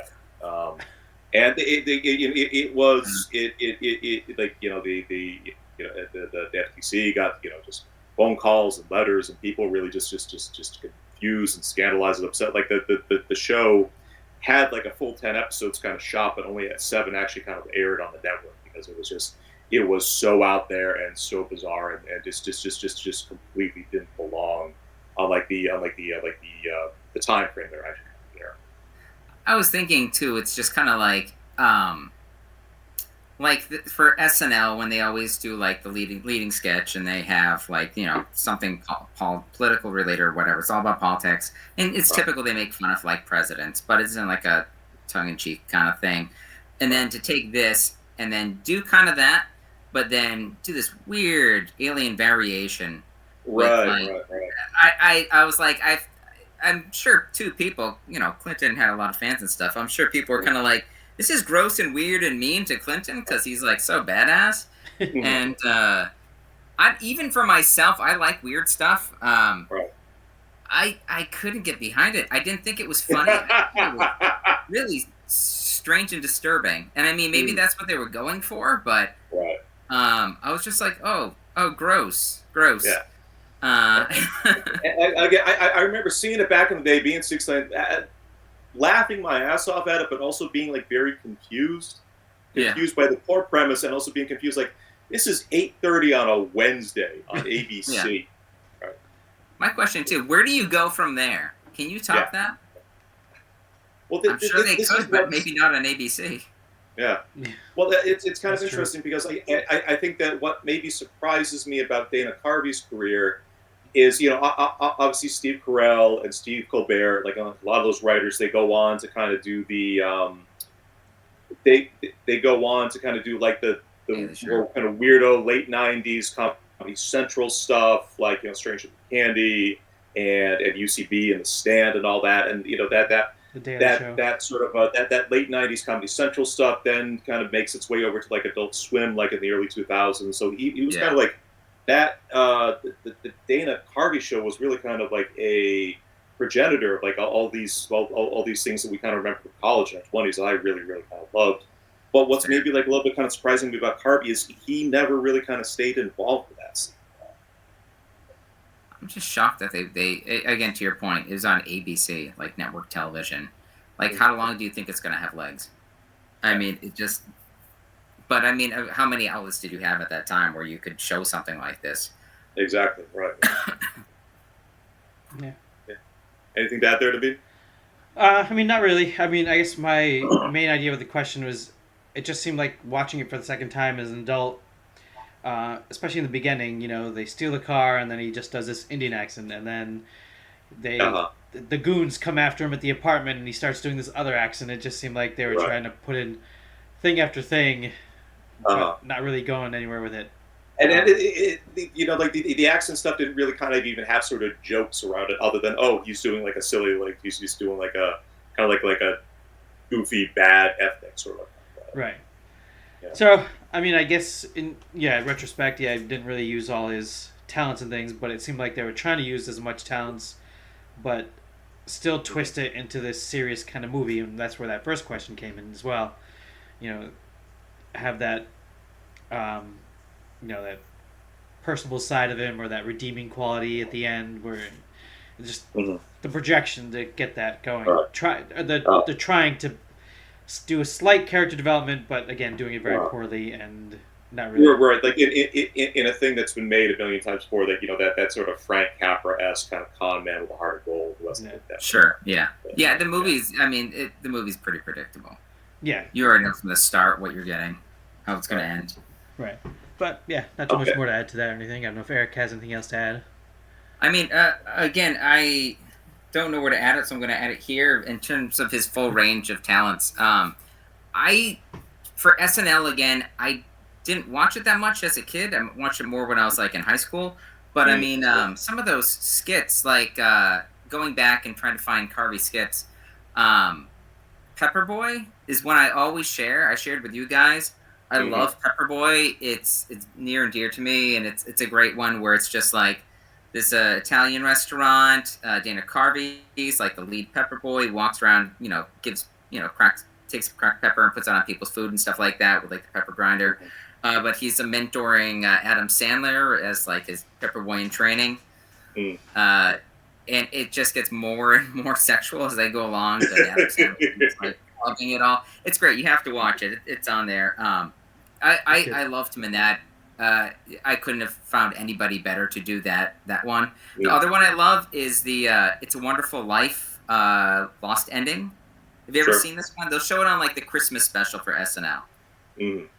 And it's just one where it's like, apparently it's like, I don't remember the characters' names, but it's supposed to be like the character that Jimmy Stewart plays on A Wonderful Life. Sure. But it's like, Dana Carvey's Jimmy Stewart, and then he finds out that like John Love's character stole the money, and he's in a wheelchair, but he's also a con man, so he can actually walk. But they show up at the house, they're like, let's get the money back. And they go over and they just start kicking the shit out of him. And then he gets up and they're like, wait. They're like, you can walk? You don't need a wheelchair? And he's just like, oh, and he's like, hold him down. I need to get a piece of him. And he's calling his wife over. He's like, honey, I'm saving a piece for you. Here you go. And they're just like wailing on him. It's also the introduction for it is William Shatner. So I thought that was fun. Just like a deadpan introduction of it. Just looking at my notes. Carvey did 7 seasons of SNL, but started in '86. So, kind of what you're saying about like his final season was 1993, which kind of it would be interesting to have Andy here for this, because in a later episode, I think we should really kind of revisit what's the first Saturday Night Live you actually kind of remember sort of staying up to watch. For me, it was very definitely somewhere like in that 93, kind of 94 range there. So he was just, Carvey in his SNL career, he's just like a little bit out of like the time frame. You can start kind of watching it. Sure, yeah. All right, did Mike Myers get the career that Carvey maybe deserved? A couple quick stats on what Myers has accomplished in his career. The Shrek franchise was the first cartoon series to reach $1 billion. And then the first to reach $2 billion, and then the first to reach $3 billion collectively at box office. Wow! It's been since then supplanted by Despicable Me, but that's still a hell of a number. Yeah. On top of that, the Austin Powers movies. If you guys haven't looked this up, how much do you think like those 3 films made put together, just off the top of that? How much they made in total? Yeah. 750 million. $500 million total. Wow. Yeah. Weirdly enough, like the third one, the most successful. Like the Goldman. First one was just made kind of short of 60 million, and it just kind of became it sort of gained kind of like a cult following after the fact. But Austin Powers 2 made 200 million at the box office. 215 million was what was made by like final. I mean, come on, with Fat Bastard in the second one, that kind of solidified like the series. Right. But so I kind of asked this because Carvey he's sort of interesting. He's obviously accomplished as like a sketch comic. People talk about him as one like the absolute sort of great, maybe the best impressionist that was actually ever like on SNL. But the guy's also like a pretty good musician, and like and the majority of his kind of career, sort of post kind of just Postmaster of Disguise actually flopping, has just been kind of doing stand-up comedy. I was reading that in an interview. He says that he kind of semi-retired. He'll just kind of do kind of corporate kind of stand-up gigs, just kind of just here and there. But that's kind of been the entire about it. So just kind of multi-talented, can do a bunch of kind of different things, and so also famously was a really nice guy and was really just kind of popular and easy to work with, and is still friends with a lot of his collaborators. Back the show was on kind of podcasts, sort of does kind of guest spots all the time. Mike Myers, in comparison, didn't have the stand-up chops, didn't have the impressionist chops. Was certainly accomplished as kind of a sketch comedian, but that was kind of it. And is famously a huge douche. This is a guy that kind of back in the day tried to get Dana Carvey written out of the Wayne's World movie because he didn't want to share credit with him. Oh wow! Yeah. I heard they had beef for a while. I didn't. So I mean, it's later on. We have the trivia segment or whatever. I couldn't find any trivia for this movie, but I didn't realize I was watching. It was Dana Carvey was in an interview with David Spade and Howard Stern. And they were talking about the beef between Mike Myers and Dana Carvey, and I didn't realize how deep it went. But yeah, kind of to your point, it's since SNL days, and I guess Dana Carvey did an impression of Lorne Michaels that was pretty well known around the group. I guess everybody in the cast was trying to do a Lorne Michaels impression, and everybody kind of had their own version. But Dana Carvey's version was considered the ultimate version. And the reason was, as you would expect. He did the pinky finger at the corner of the mouth. And so then Mike Myers, inspired by that, stole that for Dr. Evil for his movie. And gave Dana Carvey zero credit for it. So I think that was just kind of the point, the tipping off point, where they kind of went their own ways. But I also forgot too, they did a Super Bowl ad for Wayne's World. It was for Uber Eats, if I remember correctly. Is it Uber Eats? Yeah, I don't remember if it was last year or I don't think I saw that one. So I guess they kind of rekindled their friendship. But I guess also Dana Carvey has a podcast as well, speaking to his talents.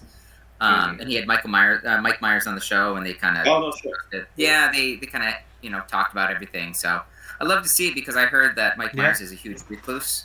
So he hasn't been doing anything. Oh well, I mean, maybe he's been doing stuff, but he hasn't been. Basically, after The Love Guru, I was looking over his IMDb as well. He kind of really did nothing until this show, The Pentaveret, that Netflix made back in 2022. But that's really The Love Guru flopped, and that was just kind of it. I also forgot he did Cat in the Hat. Yeah, that was such a weird one. I don't associate him with that. I don't know why. I mean, you think of Jim Carrey and The Grinch. I mean, it's just. It makes sense, just character actor and just the way he portrayed it. That one just kind of came and went. Everybody's he was basically just doing Linda Richmond for Cat in the Hat character. It wasn't even the kind of. I mean, Ray really liked that movie for some reason. I remember he watched it and then he was so fascinated by it. He watched it maybe 6 more times in the same week. He just kept putting it on. But get this right. The Grinch is his all-time favorite film. He won't admit it, but every year around Christmas time, if he comes across it on Netflix or something and they have The Grinch, he has to watch it. And it's the Jim Carrey version. Interesting. Yeah. Nice. I don't know what it's about the film. It's just so weird and something about it. There's something that just kind of caught his imagination. Yeah. I think he also likes the fact that, the Grinch is a bastard, so. Okay. He's look at this guy. What a jerk. He gets away with so much. He's just mean to people. I envy him. He's speaking my language. Yeah, I know. So Andy said, I went back and forth on this one for a while. I'm not sure that I've come up with a fully fleshed out answer, but my overall takeaway is that Mike Myers knows what he's good at and tries to stick with it as much as possible. While Dana Carvey never quite figured out his niche, Mike Myers was always very good at creating original characters, even though quite a few of those characters had basically the same Scotch accent, so those were the kinds of movies he made early in his career. Those movies solidified him as a box office draw. He also was able to toe the line between family-friendly humor and slightly blue humor, enough to make him attractive to a very broad audience. As I mentioned before, Dana Carvey's movies didn't play to his strengths nearly enough to garner him widespread appeal and success. Regardless of whether you prefer Mike Myers or Dana Carvey, I think Mike Myers played his card well, while Dana Carvey did not. I want to add to that. I think that's a great summary. I also find so something I noticed, I looked on Wikipedia, all Mike Myers movies that were, they did really well. If you look, he gets writer's credits. He was definitely involved in the writing. Come on, Wayne's World, he has to be. Austin Powers, he's all over those movies. So I Married an Axe Murder, he was listed as writer for that as well. I guess he got the script, didn't like the script, so he heavily rewrote the script with the original writers. So I think he envisioned what kind of movie he wanted to make, and I think maybe his delivery as well in these films, he's very confident. He could be delivering a really piss poor joke that nobody really gets, but just his facial expressions, like he's all in on what he's putting out there, and he knows how to present himself. He knows how to mug to the camera. I mean, even on some of his SNL skits, I went back and rewatched, and I laugh at times when I feel like I shouldn't be laughing, like it's not funny to me, but I'm just like, he's comical in the way he does it, and he's just believable. So I'm just like, okay, yeah, this is funny. This must be funny. But I do like how he says he kind of toes a line where it's like, almost like blue collar comedy, because I wrote in my notes, I'm like, he's kind of like an everyman kind of comedian, where a lot of jokes that appeal to a broader audience, as opposed to this kind of weird niche thing. Although Dana Carvey, I mean, on the other side, I feel he's almost like a sidekick character.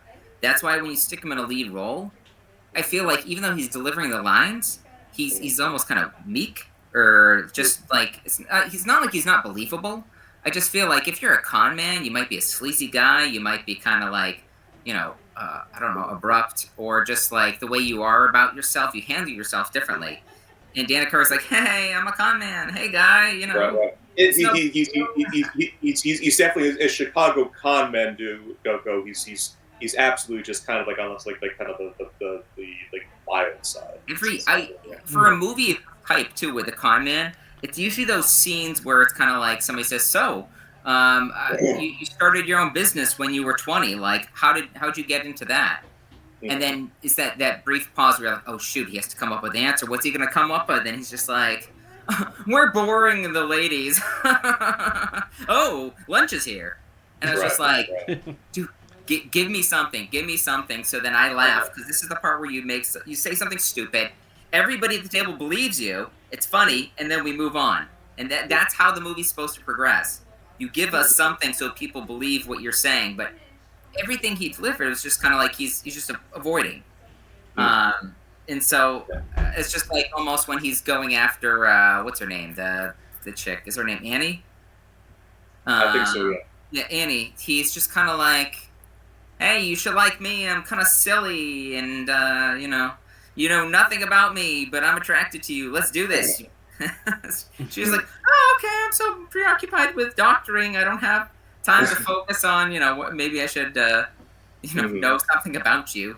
It's that scene with the lunch at the club. I mean, he exactly kind of what you're describing. It would have been, I think, a much more believable film if like Robert Loggia just kind of staring at him like 15 seconds in, he just goes, "This guy's full of shit. What's going on?" I was so waiting for it.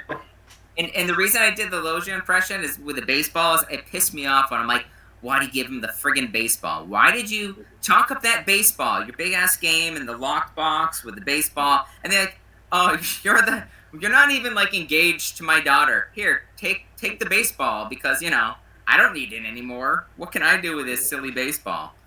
And then when he gave it back at the end, I was just like, I think Robert Loggia moved on. I don't think that's gonna do shit, and it worked. So you know what? Proved me wrong. It's that Loggia's character was played so much, and this is not the fault of him as an actor at all, but I think his character, his type, his vibe was played so much better and so much more believably for who he was supposed to be by like James Caan in a movie like Help. Oh, seriously, yes, thank you. That exactly, I agree. If you didn't have Loggia in this movie, then you just don't have a movie. Nice. Okay, Naveen, anything to kind of tag on that at all? No, not much. With I think it starting with this movie kind of pegged him as not the go-to actor, and then after that, I mean, even with Wayne's World, I know it's Wayne's World and it's always been Wayne and Garth, but Garth has always been a side, a supporting actor kind of role, and most of his roles, I would have to say, he's always usually been a supporting actor. Like even in Trapped in Paradise, I think Nicolas Cage was more of the lead actor in that movie than he was, and Road to Wellville, again, just a supporting actor. He's something like he's something like 12th build, or like he's really kind of far down the list. Right, but I mean, did a really great job, and I think that's what just kept him from coming to the limelight. And then I think when Master of Disguise came out, it was just a little bit too late at that point, because I honestly, I love that movie. I thought it was great. I thought it was just stupidly hilarious. No. But it Thank flopped. God I couldn't remember the name of that movie early on in this podcast because I was going to shit all over it. So, it's a great movie. I love it. It is. I had only I had never seen the movie. I had never seen clips from the movie. I only kind of knew it by reputation. For this pod, I went online and kind of read about the turtle scene is the most famous, which this may or may not be apocryphal, but supposedly it was actually filmed on 9/11, and they're just like some like the energy actually just comes through. But that Is his name Pistachio? Is that what they were saying? That's his name. Pistachio. That's his character's name. Pistachio. Oh my Disguise God! it. And people were like, he's thumbing he's by filming this like the cringy turtle. He's thumbing his nose at like the people behind 9/11 and saying that America is gonna throw out all this nonsense to clash with all the chaos and that we can move on. And I was like, fuck that! It's just a cringy turtle scene. Like, just this country is a shell of its former self. It means nothing. Right. But watch it. What it was an extremely kind of like sort of long game, subtle dig at Ninja Turtles come out the same weekend as like his first movie. I mean, I think all the Ninja Turtles fans were bumming too, because they're just kind of like, where's Bebop and Rocksteady? Come on, where's they're looking for all the characters they know and love, and no. Like you need those iconic characters. You can have Toka and Razor. Yeah. Hey, here's Super Shredder. Oh, you know what? This movie, how can we make it better? Infuse it with more Shredder. Here's Super Shredder. Yeah. For an entire 20 seconds and then 5 straight minutes of Vanilla Ice. That was part 2. Odd time. Look, it was catchy, okay?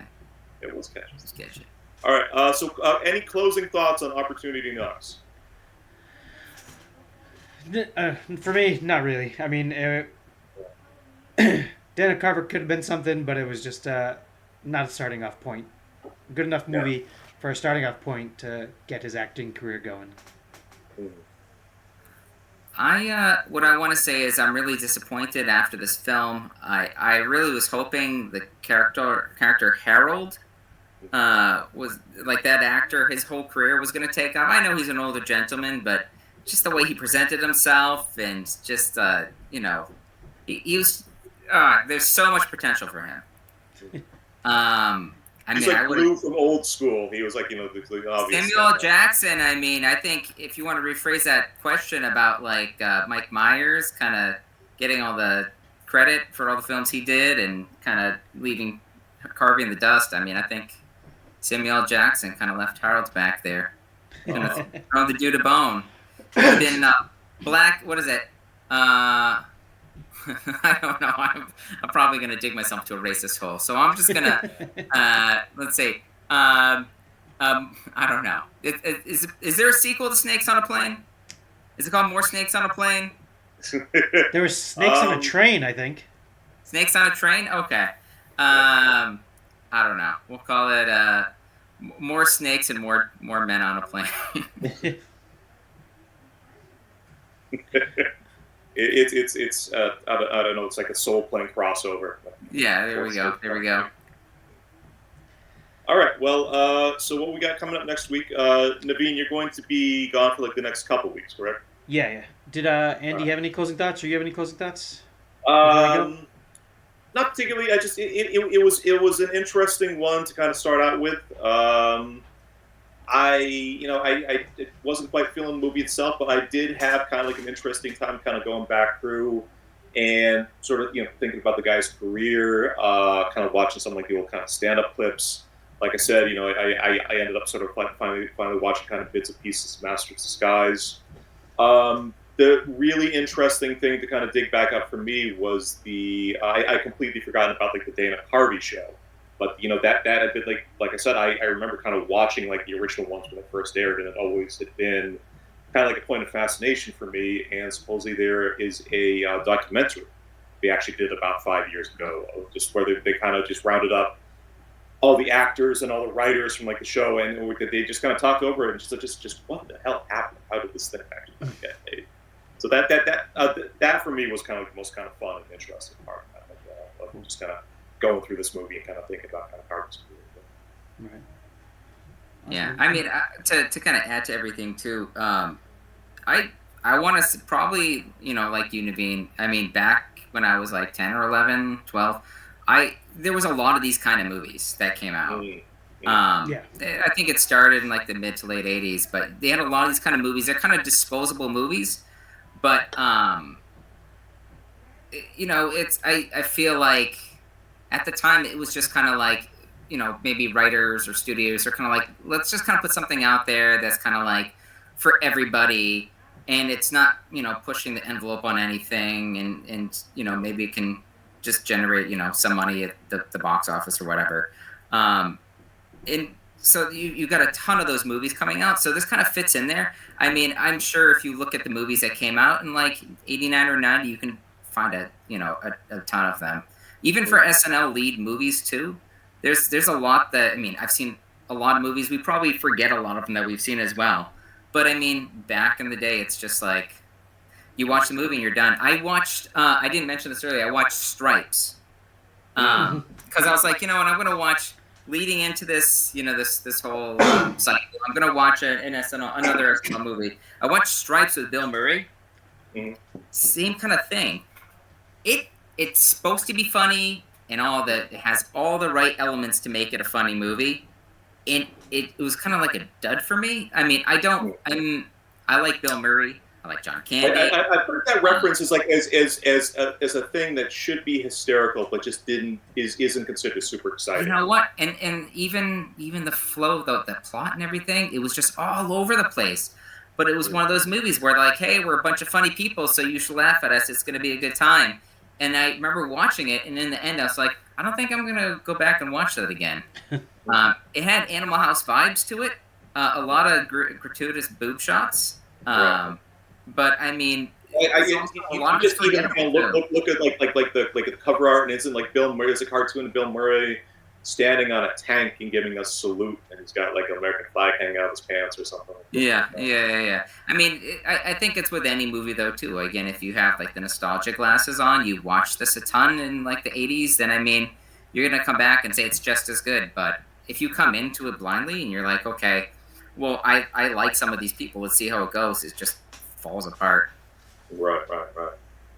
It's interesting kind of too, because like you said, like so many of those things kind of got made from when SNL started till about maybe 10, 15 years ago, and I don't know quite like the studio rationale or kind of like sort of like what the just what the thinking is kind of underneath that, but the whole Lorne Michaels produced. There's a Saturday Night Live star that's kind of really good sketches or has a couple kind of memorable characters. Getting a movie like Night at the Roxbury, getting a movie like just Superstar or Ladies Man or anything else, that kind of doesn't happen. No. You rarely kind of see stuff from like time to time, but and because of that, you generally do see people have much longer tenures on SNL itself these days. Just because, the old motif of just kind of being on like a show for like a few seasons and then kind of moves after that, kind of doesn't work like that. Kind of doesn't exist. Yeah, I mean, I think people have a lot more options nowadays. I mean, back in the day, it's like you do either TV or stand-up comedy or movies, and then outside of that, what are you left with? And nowadays, there's so many different like forms of media. I mean, you have so many options. So I mean, you could be like some guy that was forgotten about, like SNL cast member from like 30 years ago, and then it's like all of a sudden now you have like, you know, a podcast with some friends, and then you have a podcast or like a YouTube channel or Patreon or whatever. And then people are like, "Oh, that guy! Yeah, I remember that guy. He was funny back then." And whatever, like, you know, feelings you had about him after, you know, his career flopped, you just kind of, you know, dissipate, and then you just start over. And you're like, hey, I remember him being funny, and he seems to be funny again. So, like, I'm really into this. It just the SNL stars from that era do seem to have kind of like this cottage industry. Just kind of John Lovitz and David Spade and Dana Carvey. Like I said, they all seem to kind of like. I feel like these are people that I kind of heard nothing about for like years and years and years, and all of a sudden, like, you know, these things kind of pop up on YouTube or podcast recommendations. Yeah. Oh, Dana Carvey and David Spade have like 200 episodes of like a show that they do. Dude, David Spade's a funny guy. I mean, I thought he was silly in like Black Sheep and Tommy Boy, but I mean, in Grown Ups he was pretty funny. It's just like a stigma about him that people have, so they're kind of like, avoid him. He's kind of weird and strange and not funny and makes dumb jokes. But I mean, I think you should leave that more towards like Rob Schneider or something, because David Spade's he's a genuinely funny guy. I could listen to a bunch, and he's quick too. I heard him talk with like Chris Hardwick before, and I was just like, shit. Like, it's this one guy, he kind of played mean, kind of gross, nasty characters on the show, but that was more of a persona rather than sure, yeah. And that's why I think too, it's like Dana Carvey, he thrived in that environment. Like SNL, if he had stayed on for like another few years, I mean, I don't know if it would help his career, but I mean, it's just like you excuse him for like all the weirdness that's him. In like his impressions, I mean, a lot of them, you know, they hit or they don't, but he's totally believable in those kind of situations. Like he can deliver the lines, he can deliver the characters. But take him out of that, it's just weird and uncomfortable. So, yeah. Well, I think Eric, I know that you had like a hard out at 9:30, so I think we got to wind down. Yeah.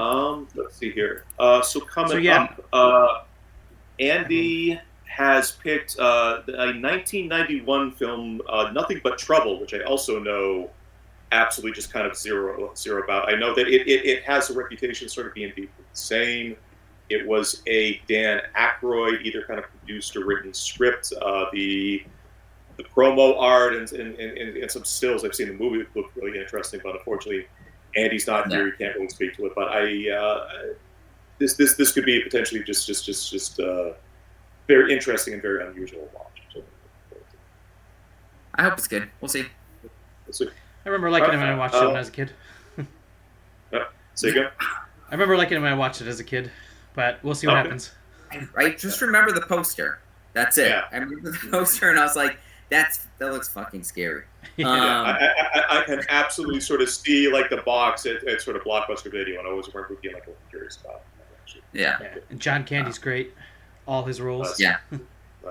Oh, nice. Okay. I'll just kind of like mention as part of like a little bit of kind of programming change to like this cycle as well. I was originally planning on for my pick for SNL Leads, kind of doing Iron Man, which is just as a way to kind of to zag a little bit from like the comedies that we're kind of doing. You know, a movie that does technically count because Robert Downey Jr. was a cast member on SNL for a not particularly like season, but you know he was there as like a featured player.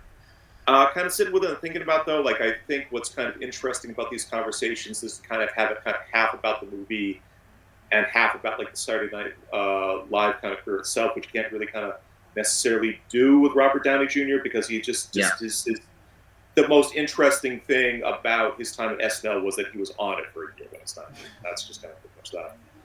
So I decided to pivot to do Lost in Translation for kind of my pick at the end of the cycle, which will still give us something a little bit different from like the comedies we're kind of watching, but also kind of does give us like also like a chance to kind of talk, you know, just about Bill Murray and certainly kind of plenty to say about like his kind of time. I'm curious if you think it's better to do the movie while you're in Japan or after you just got back from Japan. I think the best thing, the most appropriate way to do it was after I come back and I'm like, and just whenever we record, I just want to make sure I'm severely jet lagged. Let's do it. Let's do it while you're jet lagged. I want to do it while you're jet lagged. Yeah. We're like, John, over here, John, right here, look, right here. We're right at the camera. just drinking a Red Bull, staring off in the middle distance. Ohio, John, Ohio. Mommy? Hotel right, Doko desu ka?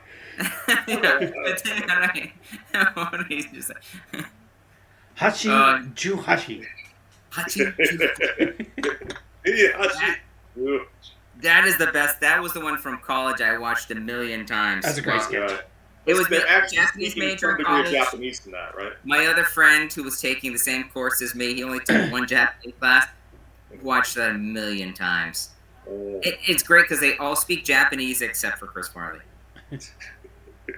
And then he's actually answering the questions accidentally when he answers, but the last one makes zero sense. But I was like, I saw that one, and there's also the Arakawa group where they have it's like 4 prestigious Japanese guys, and they talk about the things they don't like about America, and they're like, all white Americans are fat and lazy.